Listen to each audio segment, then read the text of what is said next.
I was really starting to feel burned out. And it almost got to the point where, I remember I was given a specific assignment from a toy company, and they wanted me to draw some cars, which I'm actually really good at. That's one of my main things is I'm a vehicle designer. And I sat down to start doing these drawings, and I couldn't do it. I could not produce the drawings. I mean, my drawings looked like I had stepped back like 20 years and I had started over again.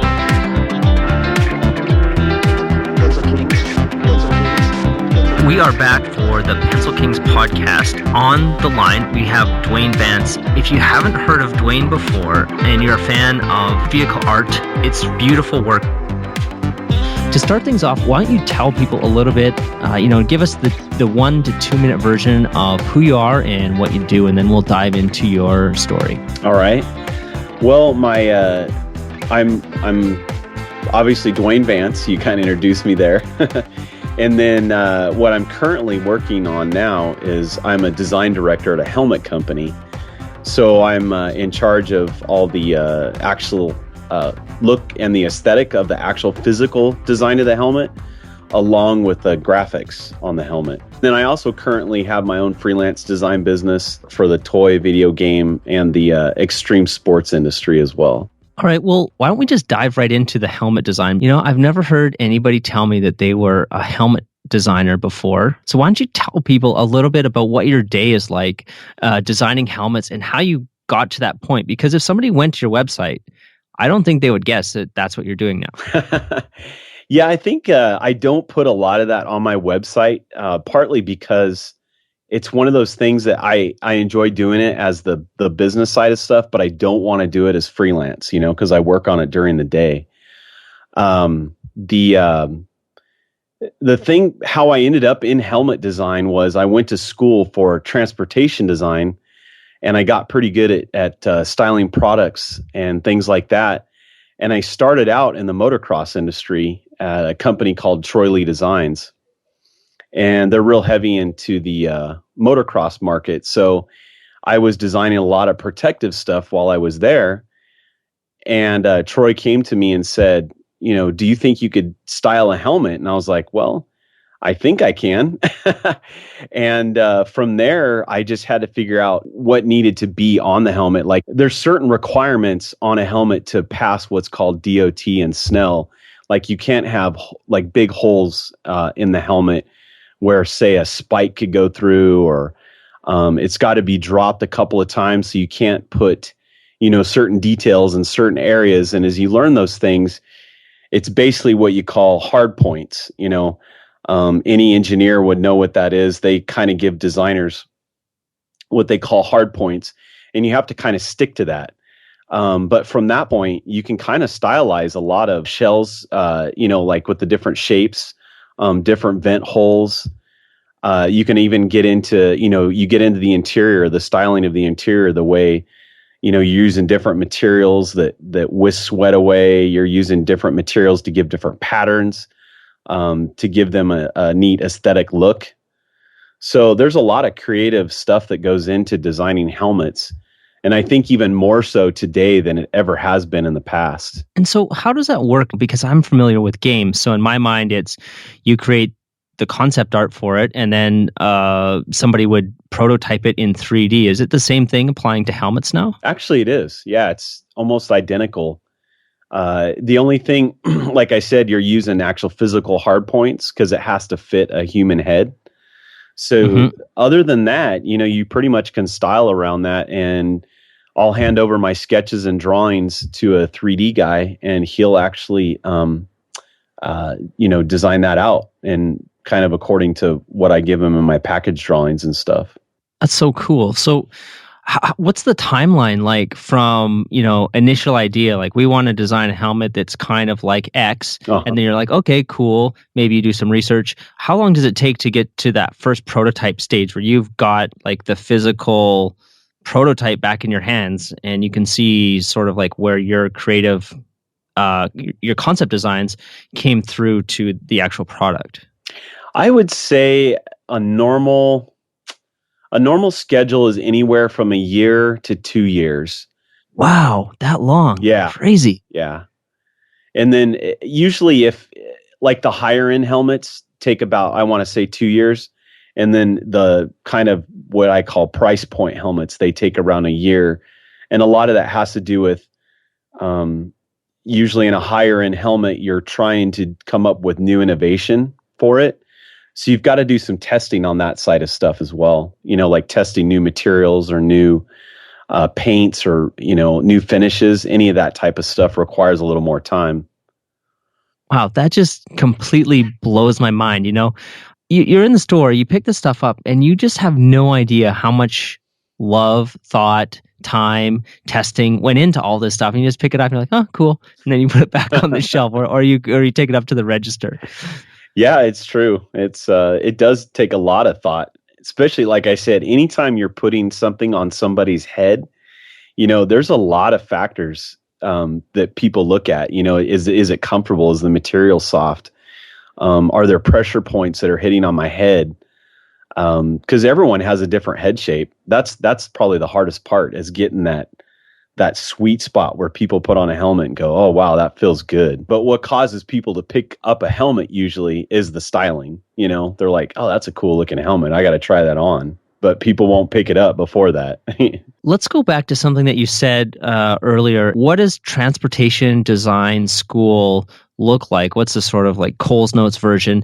And what attracted you personally to that? Oh, man. When I was a little kid, I used to draw cars all the time.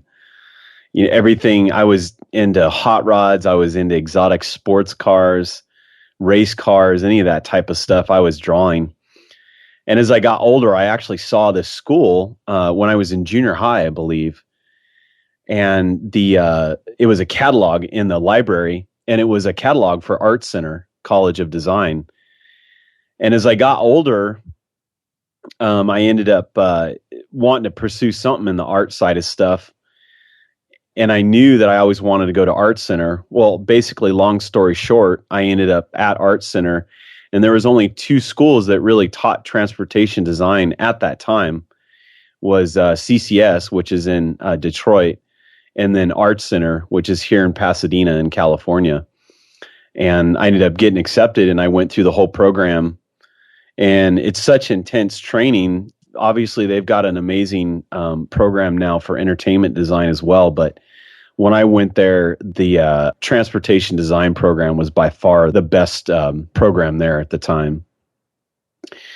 So, yeah, I went there and then graduated. I ended up doing an internship in Ford in Dearborn, and then ended up back here in California and pretty much remained here ever since. And actually never set foot in the car industry, except for Hot Wheels. I did work on Hot Wheels for a while as well.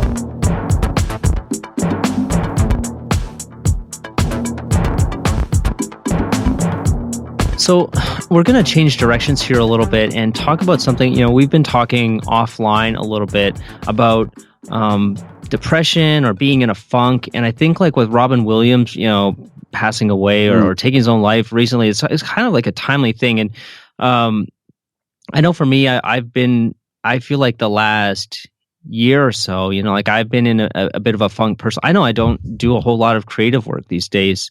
And I've just started to do a little bit, here and there. But where do you think is a good point to start to talk about this? Well, I would say, I think for the longest time, well, let's see, where can I start with this? I'm going to say the best point to start is I had my own business for about 6 years. And all I did was freelance work for companies. And I was doing, I was doing everything from toy design, video game, extreme sports stuff. And for the longest time, I pretty much kept to myself. And I know I've heard you talk about this in the past on other podcasts that, as artists, we can easily become very introverted, go in our caves and we create stuff. And then we come out of our caves once in a while to spend time with family or whatever. And I think after about 6 years of doing freelance, I came to a point where I was really starting to feel burned out. And it almost got to the point where you know, I remember I was given a specific assignment from a toy company, and they wanted me to draw some cars, which I'm actually really good at. You know, that's one of my main things is I'm a vehicle designer. And I sat down to start doing these drawings, and I couldn't do it. I could not produce the drawings. I mean, my drawings look like I had stepped back like 20 years and I had started over again. And I was like, gosh, why, you know, what's wrong with me? I can't draw right now. This is really bizarre. And I kind of went into a funk like shortly after that, where I was like, I had absolutely no motivation. I didn't want to be around people at all. I really just wanted to shut myself in a closet or stay in bed all day. Like, it really started to look like depression, you know? And so I started doing some research on it, finding out kind of like how people act when they're depressed and everything. And I'm like, man, I've got to be going through depression right now. This is really bizarre. And I'm a very highly motivated person. So I started having these thoughts of, you know, basically like, I don't know what I'm going to do. I started having panic attacks, anxiety, and I didn't know how to get out of this creative funk. Well, during that time, I had a ton of work on my plate. And luckily, the way I had always worked my freelance business is I always subcontracted work to other freelance designers. So I kind of had created a team around me, luckily. And I told these guys what was going on with me, and I said, "Hey, look, you've got to carry the load for me right now. I can't do it because I think I'm going through depression," is what I told them. As I went along, I finally made an appointment with the doctor, and I said, "Hey, you know, I want to get some tests done. I'd like to find out what's going on with my head, you know, because it's not me to be like this." And and so sure enough, the doctor ran some blood tests and stuff, and they said, "Oh, do you want some antidepressants?" And I was like, I don't really want to take the drugs yet, you know, unless I really feel the need to. And so they found out the blood test came back. They actually found out that I was vitamin D deficient. And when I talked to the doctor, they made it sound like, "Oh yeah, you're just low on vitamin D, you know, take some vitamin D. You know, we think that'll help." And as I did some research, a little bit more research on the depression side of stuff, they found out that vitamin D is one of the biggest components that if people have vitamin D deficiency, that can cause depression. They've actually found this out researching people up in like cloudy countries, or cloudy states like Oregon and Washington and stuff like that, that they find out that people haven't gone outside enough and they have this vitamin D deficiency, because you get your vitamin D by going outside and eating fruits and vegetables and things like that. So sure enough, I started taking vitamin D. I started feeling the results of it, that it was helping me out. And then I talked to another really good friend that had actually gone through some really bad depression himself. And he told me, he said, "You may not want to do this," but he goes, "The best thing you can do is if you're feeling the anxiety come on really strong, get up and go for a walk." So that's what I did. And let me tell you, most of the time, I did not want to get out of the office. I seriously just wanted to sit here. I wanted to go lay down. And that was about the worst thing you could do. So I started getting a little exercise. I started taking my vitamins. I started eating better. Oh, the other thing that I was going to say that I did a lot of was I was really vocal about it. I told people, "Hey, this is what I'm going through. You know, I just want you to know and keep me in your prayers and thoughts, you know." And I felt that being vocal about the situation was a huge, huge help, because, you know, I did come to a point where, you know, I thought suicide would be the best way out. And, you know, obviously I know that that wasn't me. I've never, ever thought those things in the past. You know, I'm a father, I'm a husband, you know, I couldn't do something like that. I couldn't put my family through something like that. So I just really sought a lot of help. I think I could really start feeling the results of changing my diet, the vitamins, and, you know, vocalizing the stuff after about a couple of months. I could tell a difference was starting to take place. But to truly come out of the whole funk, I think it probably took me about a good year. And it was being conscious about it and really making an effort to push myself to get out of this funk I was in. And I think a lot what caused it is I had a lot of pressure on myself because I had my own business.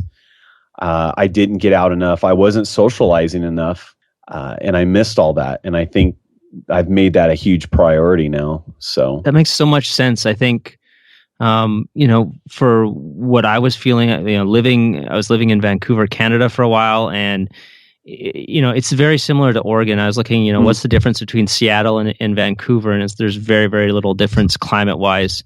In the summer, they're both amazing, amazing cities. In the winter, right. There's just those low clouds, and people say, oh, Vancouver, it's the rain. It's like the rain is actually okay. It's something about like these low clouds. It feels oppressive, and then it just gets to you. And like, I would get to a point sitting in my house, and I would literally feel like I was one comment. Like if somebody had sent me a bad email and said like, Mitch, I really, Pencil King sucks. Like that would have been enough to push me over the edge and just like break down into tears. And I was like, man, what is wrong? This is not me. And then people are like, yeah, vitamin D, you got to get these sun lamps. And I don't like taking pills, and I thought I'm already sitting in front of this electric computer screen all day. Why do I need like another device? And so I just left. I just said, I can't take it. I did one winter that was good, and then I tried twice living in Vancouver, and I just I couldn't take it. And when I came back to my hometown in Winnipeg, just big blue skies. It's freezing in the winter here, but I was just happy instantly, pretty much instantly, very happy. And I was also back with family, which I think was really good. And yeah, that can make a big difference, man. I think having family around during that time was a huge thing. Definitely. All of us are sitting in front of computer screens. It just dawned on me, why hasn't somebody invented that vitamin D light on a computer monitor that is just automatically blasting you? You're getting blasted already. You might as well be blasted with a positive energy ray. There you go. That's your next Kickstarter campaign. Yeah. Got to get to China. Thought it was a fair gamble. Either I'd find myself or get it out of my system. All right. So once you started coming out of it, like, is it something that happened quickly, or was it more of a gradual? Let's say someone's listening here and they start to realize like, oh, I have a problem. And what is the road to recovery look like? Just so that somebody, if they're feeling bad, they can go and get help. Uh-huh. You've all obviously just outlined exactly what you should do. Go see a doctor. Tell people around you what you're going through. The people around you love you, and they want to see you better. And there's one of the things that I want to mention is that I had a friend who had this, seasonal affective disorder, and I imagine it's quite similar. I didn't think it was real, to be honest. And now I know that it is real. And if somebody said to me, like they're depressed, I would look at them in a completely different light. So yeah, if this is you and you listening and you're feeling depressed and you tell somebody and they don't give you like a positive response, tell somebody else, because there will be somebody that, knows someone that has gone through depression or has gone through depression themselves, and they'll be able to relate. Yeah. And they can help you lean on them a little bit. You're absolutely right. I when people would say they were depressed too, I'm like, just think positive things and be happy. Yeah. It's not that easy. So man. I think, and you have to allow yourself to heal, and I still think it took me a good year to really come out of it, like to where I had the energy to, really like explode creatively again. I actually took my job almost like about a month or two after I was coming out of this. And it did help me to take that job because it gave me some stability at the time. And I mean, as well as when you're full-time freelance, you have a lot of pressure on yourself. I was able to kind of take some of that pressure off of myself that way. But if you don't have that, if you can't just, and I wasn't looking for this job at that time, believe it or not, it actually came to me. And I thought, this might be a good time to take a full-time job to just relieve some of the stress. But once I started taking vitamin D, I probably noticed at least an immediate response to the point where I could feel energy coming back into my body. As far as the creativity went, it was kind of slow going, until I really got the creative juices flowing again. I had to just pace myself when it come to really intensive creative stuff. I had to do it in the morning. I really started to realize that that's when I was more productive, probably in the hours of 9 to noon. After that time, I knew I had to stop being creative from like noon to the evenings, I had to find other tasks to do to keep my business going, or I just wouldn't do the creative part in the evening. I think a lot of that helped out. And then, like I said, family and friends. I mean, and I think allowing yourself to step away from being creative. I pressured myself all the time. We all try to keep up with our Facebook accounts, our Instagram accounts. And you start to realize, oh man, I missed a day today and I didn't get a sketch up. What am I going to do? That kind of pressure that you put on yourself really starts to weigh you down. And I had to realize that, okay, just let that go for now. It's okay. You didn't get a sketch up today. Nobody's going to crucify you for it or anything, It was a lot of factors that I had to allow to get better, How did you start to feel the creativity come back? What did that look like? You were saying originally, which I think is quite interesting. I would be really curious to see what those drawings look like. That when you had that day where you're just like, I can't do it. I feel like I've gone back 20 years. Did the creativity come back gradually, or was it taking a break and then you came back like full force? No, I think it came back gradually. I think when I really started to feel it come back was probably this past January. And one of my resolutions was, I've never finished a sketchbook. I've drawn a lot, but I've never actually taken a full sketchbook and gone through it from front to back. And I said, you know what? That's my new goal. I'm going to go through a sketchbook and I'm going to finish it. And I said that in January, and I set that as a goal. And I think I finished it in January, February. I think I actually finished it around in March. I actually ran a contest in that sketchbook too, that I wanted to come up with an idea for the person to come up with the most creative idea. And I draw in the last page of the sketchbook, and I would actually send them the original artwork.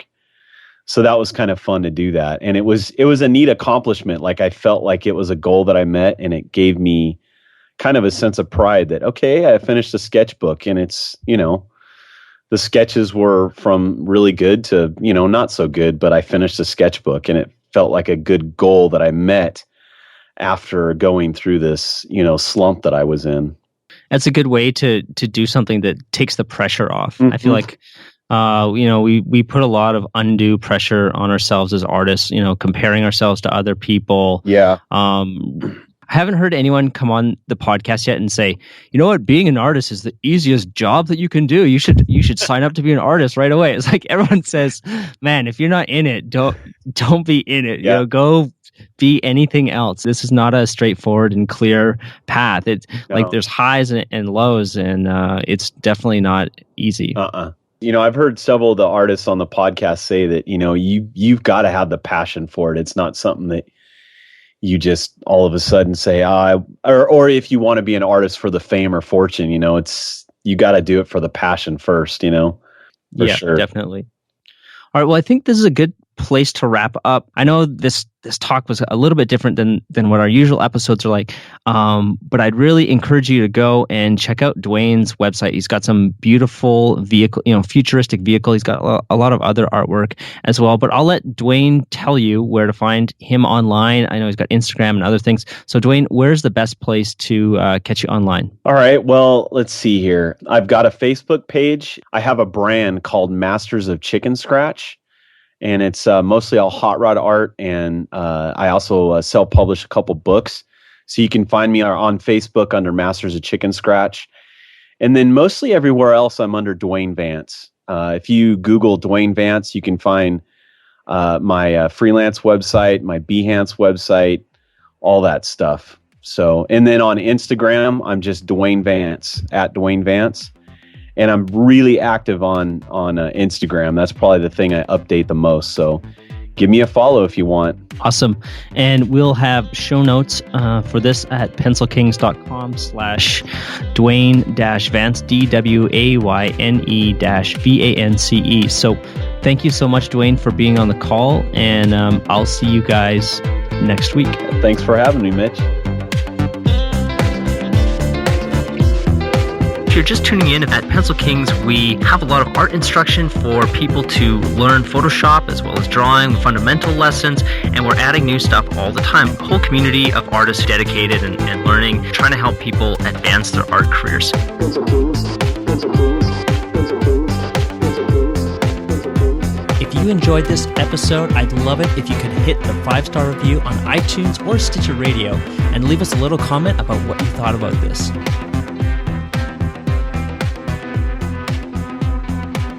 That's what happens to all of us.